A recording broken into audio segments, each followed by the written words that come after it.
I'm Scotty. This is Generativity and me with a lot of pictures because I got a lot of experience. First, Special Olympics at Disney. Team flag football, so it's the summer season. And 2018, I think we might have won that year, and if not, we came in second. Second picture, these are my kids from church. I call them my kids because I've grown up with them for 9 years. To define generativity in my own words, it is a combination of action and motivation to create an environment that you would have liked to grown up in more. This can be done via volunteer work, seeking out social activities, and building up the people around you.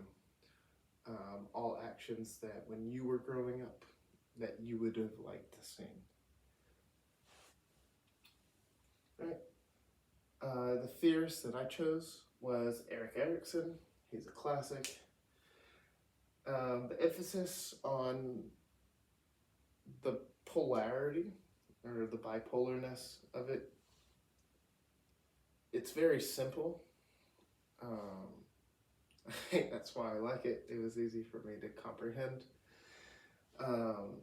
He implies that life is always going to be a struggle, and so it's just shifting struggle to struggle. And I have boiled it down to this form, the stagnation versus the generativity, into the two prongs of, do you spend time on yourself or do you spend time on others? And either action that you do or don't do falls into one of the buckets.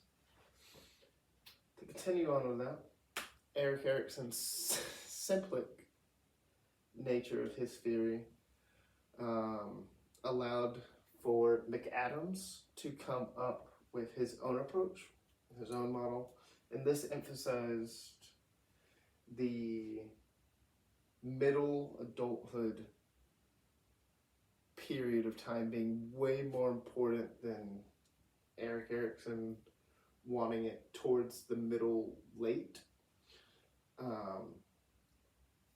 McAdams thought that if you started in this middle adulthood, so way earlier, that the impact would just stack on each other and propel yourself way later into your late stage adulthood.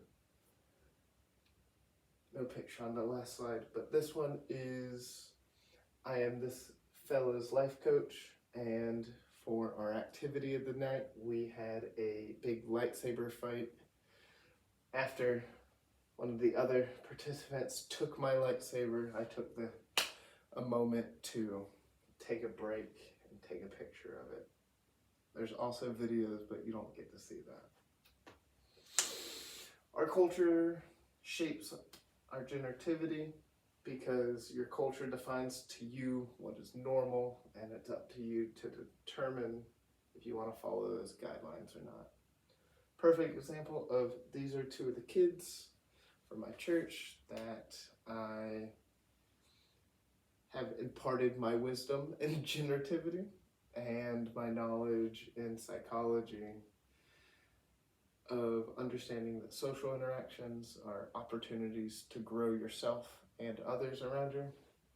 And in the 9 years that I have known them, they have gone from 6th graders, and now they are leaders, adult leaders in our church, and I'm so proud to have instilled that into them. To continue on culture, religious teachings, in my church we practice the serve now, ask questions later model, where if you see something, you just go and do it, and then you can ask questions later. As a dude, This mainly consisted of me stacking and unstacking chairs, getting ready for events. I didn't mind it as much. It also included a lot of sweeping and a lot of taking the trash out. As a guy outside of my church and at social settings like family events, Christmas, my aunt's office parties that we were invited to,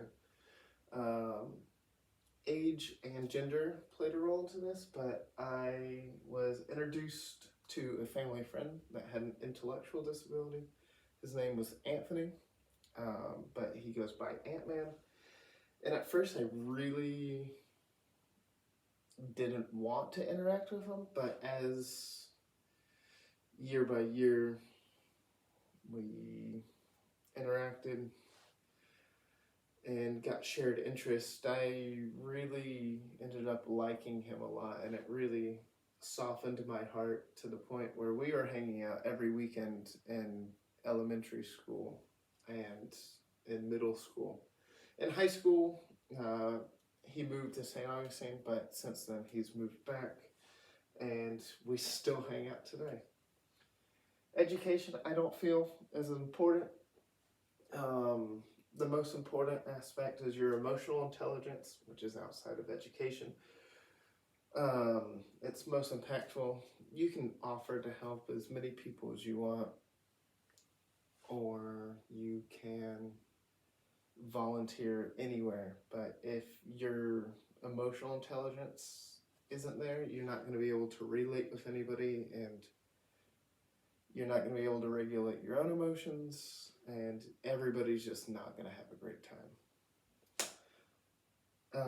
I also believe that the culture that you grow up in, if you grow up in a household that makes it important to help people, you will also want to do that.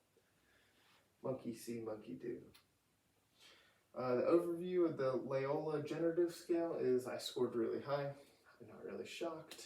In my free time, I coach Special Olympics every Saturday, year round. We're just wrapping up with flag football. Next is soccer, basketball, and then surfing. At work, for my life coaching job, I actually am Anthony's life coach.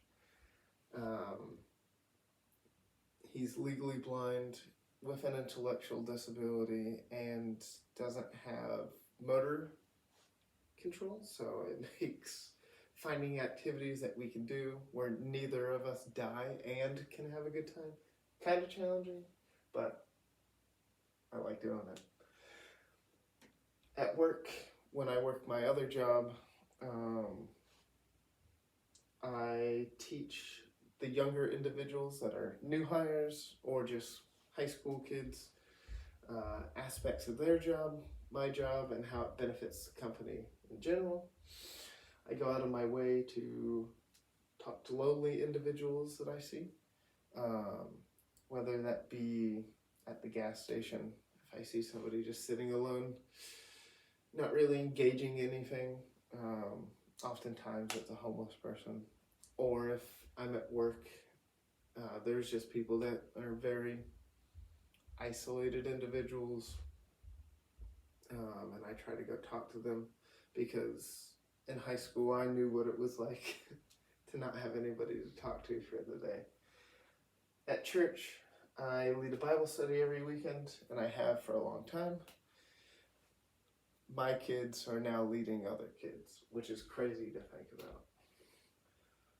How my personality has influenced picture. This is 2014. Me and Anthony, approximately 2014. But this is when Anthony moved back. I was still in high school, and we were hanging out. I'm very empathic. I can see people's needs and try to fill them to the best of my ability. I'm very responsible. It helps with being a job coach, understanding all the jobs and how to do it and how to communicate that with my clients.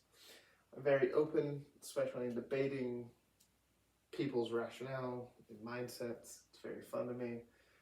I have a natural instinct to mentor, especially spending extra time with people that are intellectually challenged. That's where my heart is at. Coaching in Special Olympics has taught me some patience.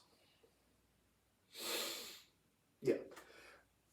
And how to teach a lesson from the ground up. So understanding that not everybody is going to know the basics of what you're trying to say. So to go all the way underneath that and try to work.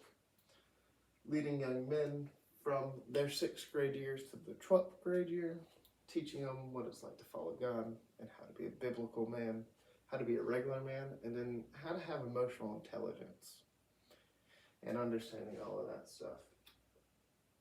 My path, 2016, my senior year in high school, I started in Special Olympics Unified, Project Unified, where 3 athletes on the field, 2 partners, and we kind of help them facilitate a real game of football or basketball. In 2017, I graduated, and the Arc of Jacksonville reached out to me to help start their Special Olympics program, and I've been coaching there ever since. Also in 2017, a year after I graduated, I took over the 6th grade men's life group at church, and in 2025, my kids graduated and have started leading themselves. Picture, these are my kids in their senior year. This is Anthony. He hates yoga, but I make him do it. And then this is my Special Olympics basketball team. We were the Silly Gooses this year. 2 first place winners, and then 3 second place winners. Activities wise, church, my work, and then my philanthropy, where I go out and coach Special Olympics. My future career goals and how they might align with Generativity. This is Alex, the guy with the lightsaber, and this is Josh. This is another guy that I was life coaching, and this is Ted in the background who has autism, and I take him to Universal all the time. Ted I take every month, and then the other 2 guys whenever they ask. Sometimes we go as a group, sometimes it doesn't work out as much, but as a job coach, I'm a contract worker for APD. That's awesome. It's fun. It's tiring. All day, every day, I'm helping intellectually disabled clients either achieve their life goals of living independently or work goals of getting the job that they really want. I set up social supports in both aspects. And yeah, honestly, organization and scheduling is something that I struggle with too, so it's harder for me to teach that. But we get it done eventually. Through my life, I don't really see me ending. I mean, I'm already rooted in it. I blend all of my clients together, or at least the ones that I feel that like each other, and we all have a good time. I've been doing it for so long, I really don't see any reason I would stop. Relevant information. This is our COVID year of flag football. Once the mandate got lifted, we didn't have to wear masks. Tampa Bay Buccaneers took us to their stadium. That was fun. My 2 quotes mainly had to deal with foster parenting, because I feel like it has a lot to do with my job, where you're intaking somebody's whole life and kind of forming and shifting it in a way that's productive or they wouldn't have gotten at home. The biggest point of contention is when the care provider feels less adequate, and that's when the real stress and burnout can really kick in. Also, this quote, stagnation is directly related to eudaimoc well-being. Generativity is more rooted in hedonic well-being, and this over time promotes ego integrity. A lot of Greek words, but the stagnation, the focusing on yourself is rooted in the well-being of long-term positivity and joy, where the generativity can often be associated with goal chasing and seeking of a joy, an outside joy. That's the hedonic well-being. And ego integrity is long-term, making sure that you understand who you are, and that's a good thing. These are my references, and that's it. Thanks for listening.